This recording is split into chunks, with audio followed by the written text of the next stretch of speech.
The security situation in Pakistan is as volatile as ever. Peace efforts have again failed with the Taliban in an insurgency that has cost tens of thousands of lives.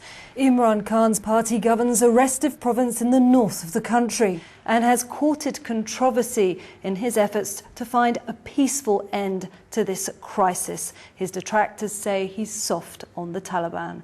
I'm joined by Imran Khan in the global conversation. Many thanks for joining us. My pleasure. There has been a military operation against the Taliban with the end of those peace efforts, marking an end to those peace efforts, when the Taliban admitted that they had killed 23 soldiers. Do you support the military in their strikes? I just need to correct two things. Number one, if you are pro-peace and pro-dialogue, does not mean you're soft on Taliban, because we have had military operations for 9.5 years. And all it has done is it's exacerbated the situation. From one Taliban group, we've got 50 Taliban groups now. So military operations have been a disaster for Pakistan. It's only added to the insurgency, to the extremism. So you don't support this operation at the moment? But I believe that once the dialogue process was exhausted, then only operations must be a last resort. We've never had a proper dialogue in Pakistan ever between the political government and the Taliban. This was the first effort. And this was doomed to failure because there are about 50 Taliban groups. There are some groups not interested in peace. So the moment the peace talks started, these acts of terrorism escalated. So how can you negotiate with them then? How can you have these peace talks? Because the majority of the groups are interested in peace talks. So the whole idea was to isolate the ones who are not interested in peace talks from the ones who are interested. If you have 50 groups, surely the war could be won if you can divide them and isolate the real hardliners. At least get the large ones on your side. And there was every indication that some of the large groups were willing to talk.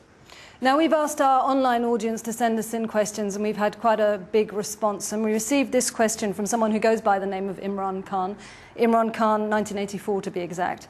And he's asked, what is the red line that when crossed will result in your support for a military operation? When will you be satisfied that the peace talks have been exhausted? There is no military solution, neither in Afghanistan or in Pakistan.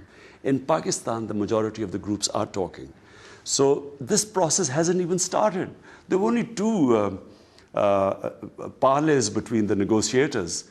And then these bomb terrorist acts happened to sabotage these talks.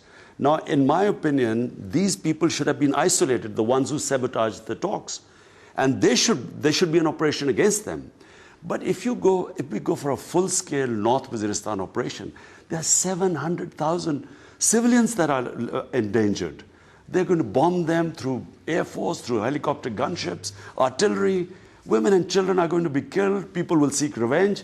In my opinion, it will exacerbate the situation. We will have more terrorism. Why didn't you take part in those talks? You had the opportunity to do so. This was also a question we received from Adil Ishaq Abbasi, and he said, why did you keep yourself out of the dialogue? This would have added weight to the process. Firstly, we are already represented. Our party is represented in the talks. Rustam Shah Mohammad is... But I think the point that you have more weight is an important one. No. Let me explain. The Taliban wanted me to represent them. How can I represent the Taliban? There are 50 groups.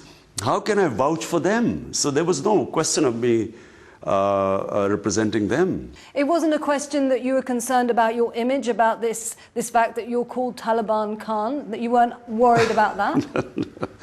I mean, I didn't know them. I don't know what they stand for. So therefore, we had our representative in the committee. And actually, the talks were going well until One of the Taliban groups sabotaged them by killing these soldiers. So should have they just have carried on? You think they should have just carried on regardless? Yes, isolate the groups that are not willing to talk. So why not go against those Taliban who were responsible, who took responsibility for the killing of the 23 soldiers? Why not go after them? Is that not what the military is doing at the moment? No, they're going into North Waziristan. This was done by the Moman Taliban, which is a different agency altogether. So they're already now bombing in North Waziristan, and my fear is that this will actually lead to more violence. Okay, you've also said, and correct me if I'm wrong, that if the Pakistani government was to withdraw its support for the US war on terror, was to stop US drone strikes in Pakistan, then the Pakistan Taliban would lose its momentum. Is that correct? The whole motivation behind this militancy was the US invasion of Afghanistan. This militancy started when Pakistan Army, under pressure from the Americans, sent the General Musharraf sent the Pakistan Army into Waziristan. And everything started from there. The collateral damage, drone attacks, the belief that the Pakistan Army is fighting on behalf of the Americans, the jihad syndrome, the suicide bomber. So that's the motivation. Yeah, but you've said yourself the situation is far more complex than that. This is the Taliban that shot Malala in the head, the teenage girl who was trying to basically support kids trying to have an education. Girl children have an education. They do want to impose Sharia laws. Certain groups do want to impose Sharia law. Look, first of all, nothing can justify the atrocities committed by the Taliban. Nothing can justify that. But let me just say one thing. In the negotiations so far, the moment the negotiations are within the constitution means that no one can impose their version of Sharia on Pakistan. And that's been my position throughout, that in Afghanistan and in Pakistan, the American withdrawal will calm things down in Afghanistan. And the moment the Pakistan Army eventually pulls out, it'll bring things under control. And the tribal people will then take over their area. Isn't that a little simplistic? It just seems far too easy. It's the only solution. By the way, there are no simple solutions left. Everything now is complicated. There were easy solutions when there was only one Taliban group 8 years back. There are 50 groups today. Extremism has grown, sectarian killing of Shias by these extreme Sunni groups, that's grown. So Pakistan is more radicalized today than it was when we entered the war. So therefore, there are no easy solutions. But if there's massive collateral damage, you're pushing those people towards the militancy. And that's why every military operation has added to the militants.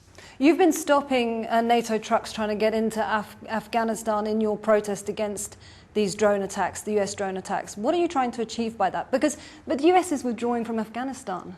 But the point about drone attacks is that it is counterproductive.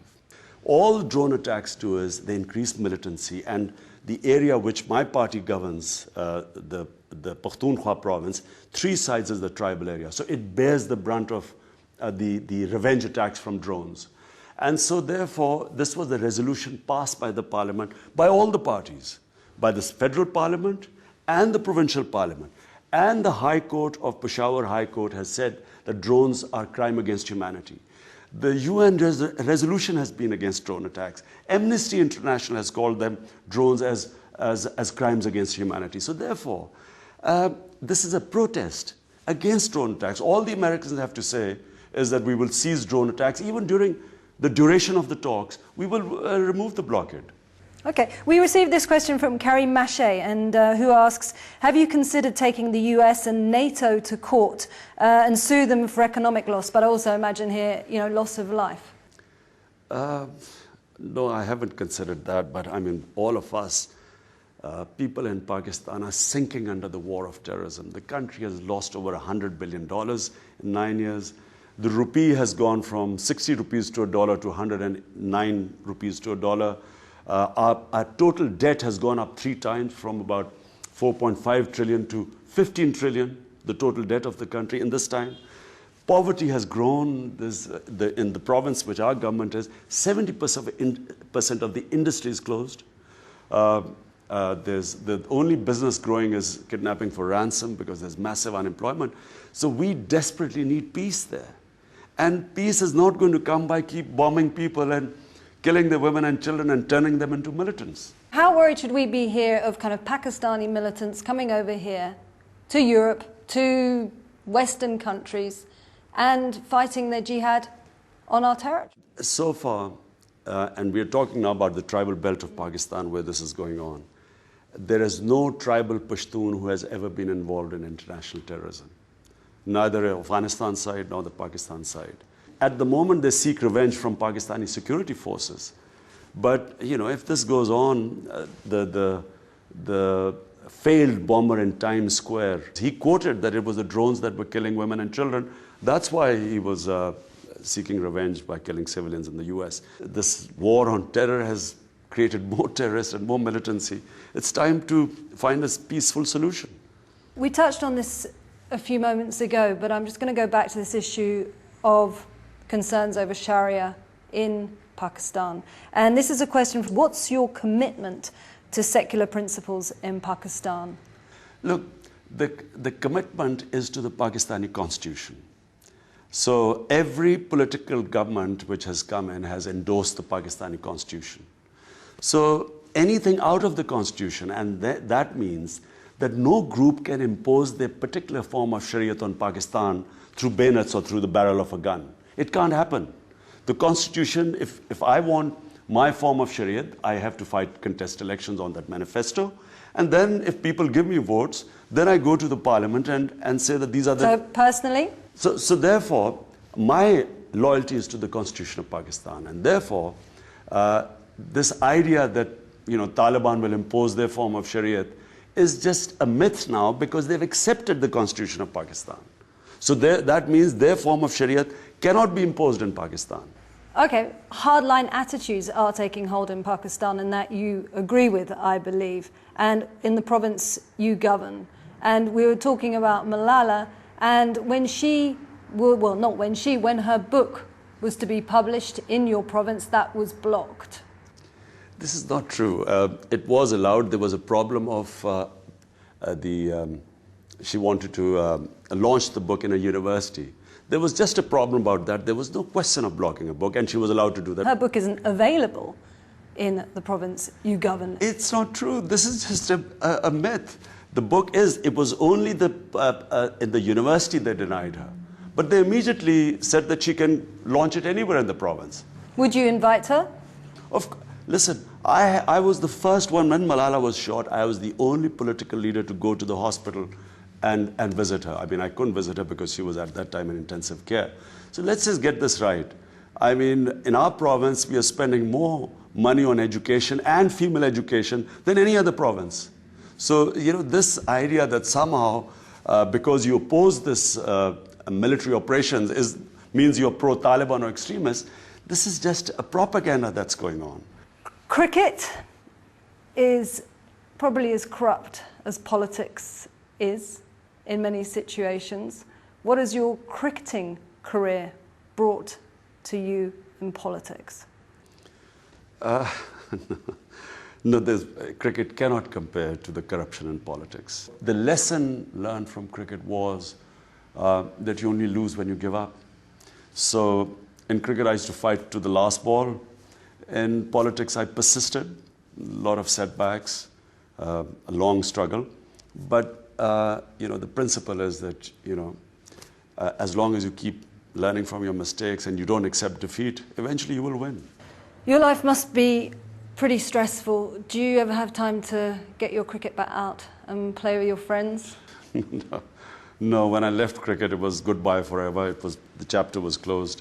I don't play at all now. Once I left cricket, that was the end of my cricketing life. And so you've got strong support in your country, and I think you've probably got quite a massive female fan club, looking at the tweets I received.